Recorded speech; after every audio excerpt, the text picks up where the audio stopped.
What's the millennial question? Apparently, millennials as a generation, which is a group of people who were born approximately 1984 and after, are tough to manage. And they're accused of being entitled and narcissistic, self-interested, unfocused, lazy.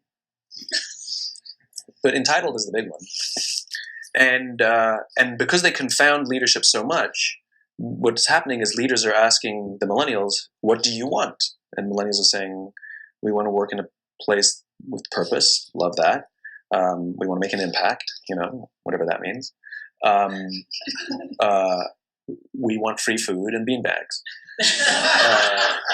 And so somebody articulates some sort of purpose. There's lots of free food and there's beanbags. And yet, for some reason, they're still not happy. And that's because there's a missing piece.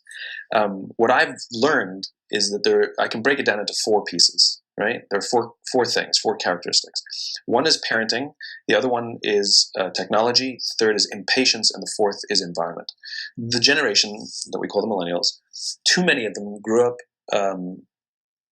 subject to, not my words, failed parenting strategies, where, for example, they were told that they were special all the time. They were told that they could have anything they want in life just because they want it. Right? They were told, some of them got into honors classes not because they deserved it, but because their parents complained. And some of them got A's not because they earned them, but because the teachers didn't want to deal with the parents. Some kids got participation medals. They got a medal for coming in last. Right? Which the science we know is pretty clear, which is it devalues the medal and the reward for those who actually work hard. And it actually makes the person who comes in last feel embarrassed because they know they didn't deserve it. So it actually makes them feel worse, right? So you take this group of people and they graduate school and they get a job and they're thrust into the real world. And in an instant, they find out they're not special. Their moms can't get them a promotion, that you get nothing for coming in last. And by the way, you can't just have it because you want it. Right? And in an instant, their entire self-image is shattered. And so you have an entire generation that's growing up with lower self-esteem than previous generations. The other problem, to compound it, is we're growing up in a Facebook, Instagram world. In other words, we're good at putting filters on things. We're good at showing people that life is amazing even though I'm depressed, right? And so everybody sounds tough. And everybody sounds like they got it all figured out. And the reality is there's very little toughness and most people don't have it figured out. And so when the more senior people say, well, what should we do? They sound like, this is what you got to do. And they have no clue. Right? So you have an entire generation growing up with lower self-esteem than previous generations, right? Through no fault of their own. Through no fault of their own, right? They were dealt a bad hand, right? Now let's add in technology. We know that engagement with social media and our cell phones releases a chemical called dopamine. That's why when you get a text, it feels good, right? So, we've all had it where you're feeling a little bit down or feeling a bit lonely. And so you send out 10 texts to 10 friends, hi, hi, hi, hi, hi. Because it feels good when you get a response, right? Right? It's why we count the likes. It's why we go back 10 times to see if my Instagram is growing slower. Did I do something wrong? Do they not like me anymore? Right? The trauma for young kids to be unfriended, right? Because we know when you get a hit of dopamine, which feels good. It's why we like it. It's why we keep going back to it. Dopamine is the exact same chemical that makes us feel good when we smoke, when we drink, and when we gamble. In other words, it's highly, highly addictive, right? We have age restrictions on smoking, gambling, and alcohol, and we have no age restrictions on social media and cell phones, which is the equivalent of opening up the liquor cabinet and saying to our teenagers, hey, by the way, this adolescence thing, if it gets you down. But that's basically what's happening. That's basically what's happening, right? That's basically what happened. You have an entire generation that has access to an addictive, numbing chemical called dopamine through social media and cell phones as they're going through the high stress of adolescence. Why is this important? Almost every alcoholic discovered alcohol when they were teenagers. When we're very, very young, the only approval we need is the approval of our parents. And as we go through adolescence, we make this transition where we now need the approval of our peers. Very frustrating for our parents, very important for us. It allows us to acculturate outside of our immediate families into the broader tribe, right? It's a highly, highly stressful and anxious period of our lives, and we're supposed to learn to rely on our friends. Some people, quite by accident, discover alcohol and numbing effects of dopamine to help them cope with the stresses and anxieties of adolescence. Unfortunately, that becomes hardwired in their brains, and for the rest of their lives, when they suffer significant stress, they will not turn to a person, they will turn to the bottle. Social stress, financial stress, career stress, that's pretty much the primary reasons why an alcoholic drinks, right? What's happening is because we're allowing unfettered access to these dopamine-producing devices and media, basically it's becoming hardwired, and what we're seeing is as they grow older, too many kids don't know how to form deep, meaningful relationships. Their words, not mine. They will admit that many of their friendships are superficial. They will admit that their friends, that they don't count on their friends, they don't rely on their friends, they have fun with their friends, but they also know that their friends will cancel on them if something better comes along. Deep, meaningful relationships are not there because they never practice the skill set, and worse, they don't have the coping mechanisms to deal with stress. So when significant stress starts to show up in their lives, they're not turning to a person, they're turning to a device, they're turning to social media, they're turning to these things which offer temporary relief. We know, the science is clear, we know that people who spend more time on Facebook suffer higher rates of depression than people who spend less time on Facebook, right? These things balanced. Alcohol is not bad, too much alcohol is bad. Gambling is fun, too much gambling is dangerous, right? There's nothing wrong with social media and cell phones. It's the imbalance, right? If you're sitting at dinner with your friends and you're texting somebody who's not there, that's a problem. That's an addiction. If you're sitting in a meeting with people you're supposed to be listening to and speaking, and you put your phone on the table, face up or face down, I don't care, that sends a subconscious message to the room that you're just not that important to me right now, right? That's what happens. And the fact that you cannot put it away is because you are addicted, right? If you wake up and you check your phone before you say good morning to your girlfriend, boyfriend, or spouse, you have an addiction. And like all addiction, in time, it'll destroy relationships, it'll cost time, and it'll cost money, and it'll make your life worse, right? So you have a generation growing up with lower self-esteem that doesn't have the coping mechanisms to deal with stress, right? Now you add in the sense of impatience, right? They've grown up in a world of instant gratification. You want to buy something, you go on Amazon, it arrives the next day. You want to watch a movie? Log on and watch a movie. You don't check movie times. You want to watch a TV show? Binge. You don't even have to wait week to week to week, right? I know people who skip seasons just so they can binge at the end of the season, right? Instant gratification. You want to go on a date? You don't even have to learn how to be like, hey. You don't even have to learn and practice that skill. You don't have to be the uncomfortable one who says yes when you mean no and says no when you mean no, but yes when you... You don't have to swipe right. Bang, I'm a stud. Right? You don't have to learn the social coping mechanisms, right? Everything you want, you can have instantaneously.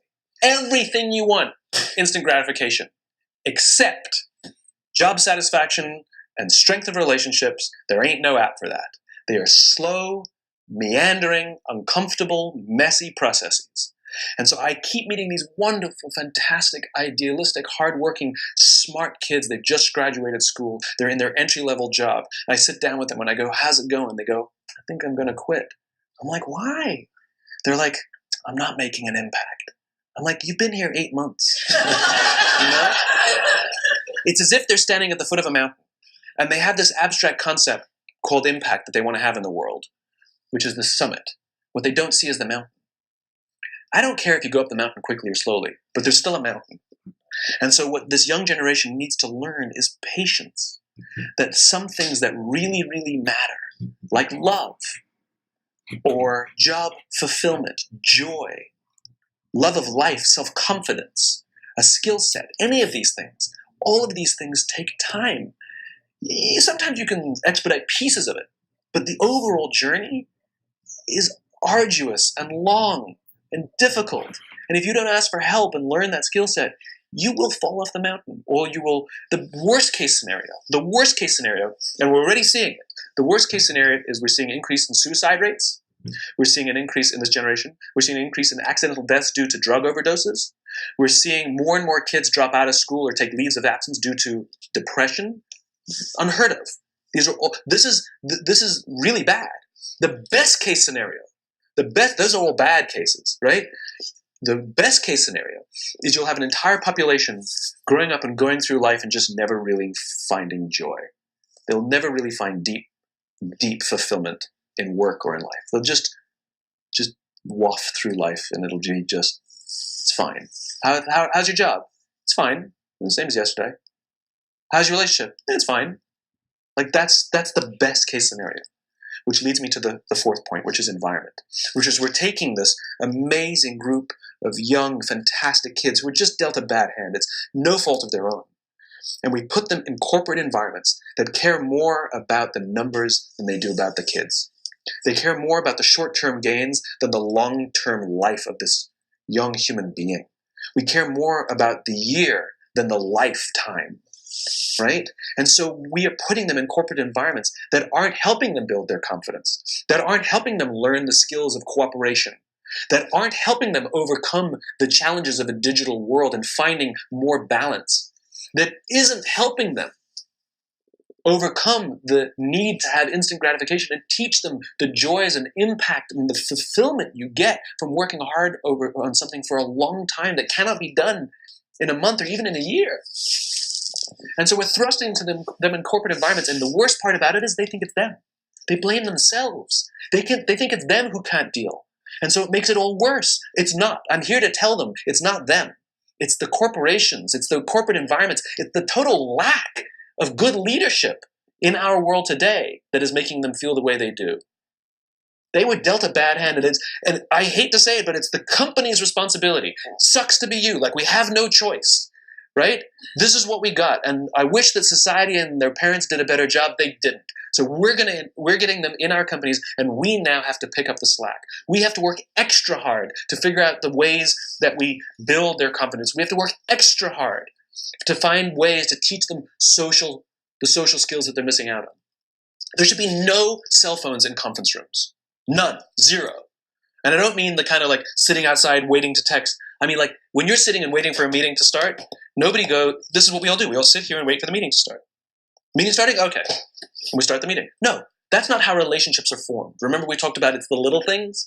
Relationships are formed this way. We're waiting for a meeting to start and we go, how's your dad? I heard he was in the hospital. Oh, he's really good. Thanks for asking. He's actually at home now. Oh, I'm really glad. It was really amazing. I know, it was really scary for a while. That's how you form relationships. Hey, did you ever get that report done? Oh my God, no, I didn't. I'll help you out. Can I help you out with that? Really? That's how trust forms. Trust doesn't form at an event in a day. Even bad times don't form trust immediately. It's the slow, steady consistency. And we have to create mechanisms where we allow for those little innocuous interactions to happen. But when we allow cell phones in conference rooms, we just, okay, I had the meeting. And then my favorite is like when there's a cell phone there and you go like this, you go. It rings and you go, I'm not going to answer that. Mr. Magnanimous, you know? When you're out for dinner with your friends, like I do this with my friends. When we're going out for dinner and we're leaving together, we'll leave our cell phones at home. Who are we calling? Maybe one of us will bring a phone in case we need to call an Uber or take a picture of our meal. That's what I was saying. Come on. I mean, I'm an idealist, but I'm not insane. You know? I mean, it looked really good. We'll take one phone. And so it's like an alcoholic. The reason you take the alcohol out of the house is because we cannot trust our willpower. We're just not strong enough. But when you remove the temptation, it actually makes it a lot easier. And so when you just say, don't check your phone, people literally will go like this. And somebody will go to the bathroom, and what's the first thing we do? Because I wouldn't want to look around the restaurant for a minute and a half, you know? But if you don't have the phone, you just kind of enjoy the world. And that's where ideas happen. The constant engagement is not where you have innovation and ideas. Ideas happen when our minds wander and we go, and you see something, I bet they could do that. That's called innovation, right? But we're taking away all those little moments, right? You should not, and none of us should charge our phones by our beds. We should be charging our phones in the living rooms, right? Remove the temptation. You wake up in the middle of the night because you can't sleep, you won't check your phone, which makes it worse. But if it's in the living room, it's relaxed, it's fine. But it's my alarm clock. Buy an alarm clock. They cost $8. Right? I'll buy you an alarm clock.